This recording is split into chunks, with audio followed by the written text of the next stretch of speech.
ইলিশ মাছ কচু আজকে তরকারি বানিয়ে দেখাবো। কচুগুলো কেটে নেবো, ইলিশ মাছটা কেটে নেবো। ইলিশ মাছটা কেটে নিয়েছি, হলুদ গুঁড়ো, নুন, মাছটা ভেজে নেবো। কড়াই সর্ষের তেল দিয়ে দিচ্ছি, তেল গরম হয়ে গেছে, মাছটা কড়াই দিয়ে দিচ্ছি। এই মাছ বেশ নরমরে করে ভাজবো না, মাছটা একবার উল্টে দিচ্ছি।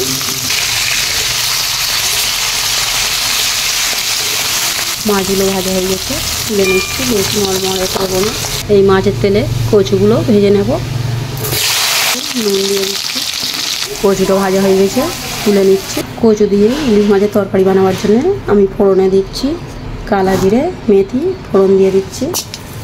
ফোড়ন ভাজা হয়ে গেছে, আলুগুলো দিয়ে দিচ্ছি।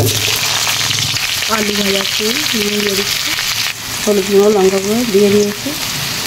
আদা, মৌরি, সর্ষে একসাথে বেটে নিয়েছি, বাটা মশলাটা দিয়ে দিচ্ছি। অল্প করে জল, কাঁচা লঙ্কা, ভাজা কচুগুলো দিয়ে দিচ্ছি। মশলাটা ভালো করে কষে নেব।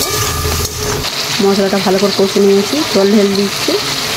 আলু কচু সিদ্ধ হয়ে গেছে, ভাজা মাছগুলো দিয়ে দেবো। ইলিশ মাছের তরকারিটা হয়ে গেছে, আমি এবার ঢেলে নেব। ইলিশ মাছের তরকারিটা বানানো হয়ে গেছে। এই রেসিপিটা ভালো লেগে থাকলে শিবানী কুকিং ব্লগে সাবস্ক্রাইব করবেন ও লাইক দেবেন।